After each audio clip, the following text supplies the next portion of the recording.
First of all thank you so much everyone, हमारे दर्शक लोग।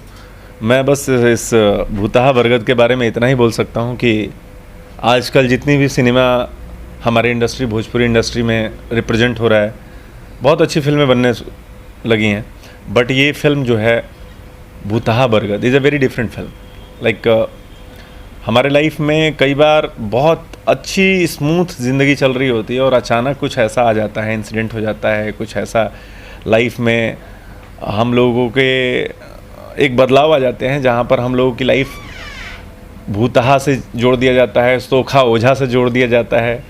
और इस सिनेमा में अगर आप देखोगे तो कमाल का एक एंटरटेन के साथ साथ कॉमेडी एंड हॉरर सारी चीज़ें आपको इसमें मिक्स वेज टाइप में कुछ चीज़ें दिखने को मिलेंगी, तीखी चटपटा और थोड़ा सा यूनिकनेस मिलेगा आपको इस सिनेमा में। बैनर की बात की जाए, एग्जैक्टली बैनर राम भाई, मैं बस इतना ही बोलूँगा कि इसमें चिन्मयी मोशन पिक्चर्स जो है ये एक अपने आप में इन्होंने एक जो कदम उठाया है सिनेमा को लेकर के कि देखो इस टाइम पे अगर देखा जाए प्रैक्टिकली अगर रूप से, तो सिनेमा अगर देखा जाए सास बहू के ऊपर या चैनल में जितने भी सारी चीज़ें हैं उसमें बहुत लोग इन्वॉल्व हैं। और इस दशक में आकर के, इस टाइम पे आकर के अगर आप लीग से हट करके सिनेमा बना रहे हो तो एक बहुत बड़ा रिस्क भी है, आप समझ सकते हैं और दर्शक भी समझ सकते हैं। बट ट्रस्ट मी, अभी आम्रपाली जी इसमें हैं तो इसमें बहुत सारा एंटरटेन तो जुड़ेगा ही जुड़ेगा, बहुत अच्छे अच्छे कलाकार इसमें जुड़े हैं। तो इसमें चिन्मयी प्रोडक्शंस का यही था कि मतलब मुझे जब भी सिनेमा बनाना है अच्छा बनाना है और वैल्यूएबल बनाना है, तो मैं इस चीज़ को थैंक्स बोलूँगा, इस मोशन पिक्चर को, चिन्मयी मोशन पिक्चर्स को थैंक्स बोलूँगा कि इस समय आकर के सास बहू में भी इस तरीके का फिल्म बनाना एक अपने आप में अप्रिसिएशन है। और आम्रपाली दुबे के साथ कैसे केमिस्ट्री बैठने वाली है? या एग्जैक्टली मैंने इसके पहले भी बड़ी अच्छी सिनेमा मैंने आम्रपाली जी के साथ काम किया है। तो हमारी एक अच्छी फिल्म थी, मैं सिनेमा का नाम ले लेता हूँ, जय माँ भवानी, बहुत हाईएस्ट टीआरपी थी, बहुत ज़बरदस्त। अभी कुछ दिन पहले हमने जौनपुर में ही शूटिंग किया था आम्रपाली जी के साथ, और 3rd फिल्म है मेरा। इसके पहले मैंने गाना सॉन्ग सीसीएल में उनके साथ बहुत सारा स्क्रीन शेयर किया हुआ है, बट ये सिनेमा जो है थोड़ा सा और सिनेमाओं से हटकर है। तो मैं चाहूँगा कि आम्रपाली जी इसमें और मैं इसमें अपने आप को झोंक दे, और बहुत ही बेहतरीन कलाकार तो है ही आम्रपाली जी, लेकिन और दर्शक लोगों को मज़ा आने वाला है इस चीज़ में। हॉरर कॉमेडी करना टफ होता है या फिर नॉर्मल करना? एक्चुअली हम लोग क्या, सच बताऊं तो हॉरर जब आता है तभी कॉमेडी बन जाती है। हॉरर मतलब यार आप उठ लो, निकल जाओ, बंद कर दो, दरवाज़ा बंद कर लो या किसी के साथ बैठ करके मूवी देखो तो अच्छा लगता है। अब यार हॉरर भी कर रहे हो और कॉमेडी, अपने आप हंसी आ गई कि भूत कैसा है, तो कॉमेडी तो अपने आप हो जाती है।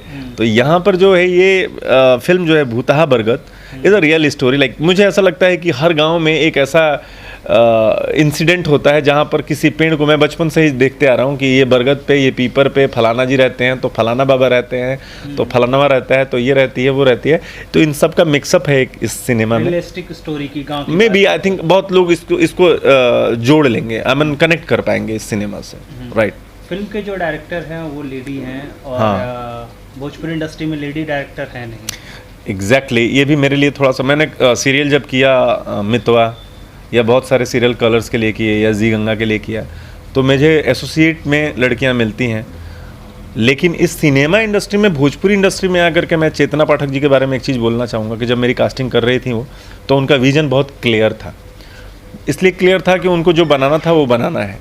तो उनसे जब मैंने बात किया तो मेरे डायरेक्टर जो हैं इसमें बहुत क्लियर हैं अपने काम को लेकर के, तो मेरे लिए भी एक बहुत अच्छा एक वैल्यूएबल पॉइंट रहा कि चलो भाई एक लेडी डायरेक्टर। अभी तक मैंने 20, 25, 30 फिल्में किया, बट एक ऐसे इन डायरेक्टरों के साथ जो कि रेगुलर काम कर रहे हैं। बट इस सिनेमा में सास बहू के टाइम पे एक लड़की आती है और एज एन डायरेक्टर, और वो बोलती है कि मुझे एक ऐसा सिनेमा करना है जो कि हॉरर है, ऐसे ऐसे स्क्रिप्ट है। और वो भी जो डायरेक्टर मेरी हैं, बहुत बारिश हो रही थी, बहुत ज़्यादा इंसिडेंट बता दूं, और वो 25, 30, 40 किलोमीटर चल कर बॉम्बे में हम एक जगह मिले लोखंडवाला में। देन उनकी शिद्दत को मुझे दिखा गया, यार नहीं ज़रूर कुछ करना चाहती हैं। देन हमारी कुछ बातचीत हुई, देन कुछ अच्छा नोट पे बात हुआ कि चलो हम लोग करें या ना करें, लेकिन हम लोग एक अच्छे नोट पे रहेंगे।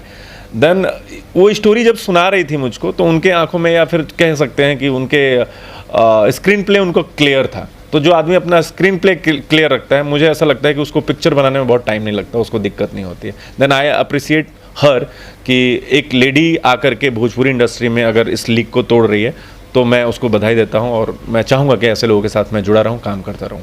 प्रोड्यूसर साहब बारे में क्या कहना चाहेंगे? प्रोड्यूसर तो माई बाप होता है भाई, हम तो उससे पैसा लेते हैं, तो भाई क्या ही बोलना है प्रोड्यूसर को। इस टाइम पे सास बहू के टाइम पर कोई अगर इतना रिस्क ले रहा है, ये भूतहा बरगद फिल्म बना करके, पिपरा का भूत बना करके, या चाहे जो कह लो कि इसमें हॉरर कॉमेडी या इतना अच्छा location, even every person was happy. मैं देख रहा था अभी सबके चेहरे पर एक स्माइल है। थोड़ा सा लोगों के जहन में, आप भी इतने सारे कवर अप कर रहे होंगे कि सास बहू के टाइम पर लोगों के चेहरे पर ये दिख रहा है कि नहीं यार अब काम तो अच्छा होने लगा है। ठीक है, दो यूनिट लेकर के, अच्छे डीओपी लेकर के, अच्छे डायरेक्टर लेकर के, अच्छी हर एक व्यवस्था को लेकर के, तो maybe I think producer को भी मैं बहुत बहुत धन्यवाद देना चाहूँगा कि आप भोजपुरी इंडस्ट्री में ऐसे कुछ और सिनेमा पे करिए जो कि स्क्रिप्ट भी अच्छा हो और कंटेंट अच्छा हो, मज़ा आने वाला है, क्योंकि दौर चेंज हो रहा है। मनोज ओझा जी जो प्रोजेक्ट डिजाइनर हैं, मनोज सर के साथ मैं एक्चुअली उनको मैं बड़ा भाई बोलता हूँ, तो मनोज जी के साथ मेरा एक बहुत बेहतरीन एक्सपीरियंस है। मुझे ऐसे पढ़े लिखे लोगों के साथ काम करने में बहुत मज़ा आता है। उनसे मैं बॉम्बे में अक्सर बात करता रहता हूँ, मेरी और उनकी बहुत सारी बातें होती रहती है सिनेमा के क्रिएटिव चीज़ों को लेकर के। यहाँ पर क्या होता है कि 12-15 दिन में सिनेमा तो बन जाते हैं, लेकिन क्रिएटिविटी कहीं ना कहीं आप अगर कहीं चीज़ों से तुलनात्मक अगर करोगे तो क्रिएटिव चीज़ें नहीं। लेकिन मैंने अगर मनोज सर की बात करूँ तो उन्होंने बोला कि क्या करोगे, सिनेमा बनाना है लेकिन मुझे अच्छा सिनेमा बनाना, और जब बनाऊंगा अच्छा तो मैं ज़रूर याद करूंगा। तो मैं उनको हमेशा याद दिलाता रहता हूँ, भैया अच्छा करेंगे, अच्छा करेंगे। Then he is a good director, he is a good person. And then second thing कि मुझे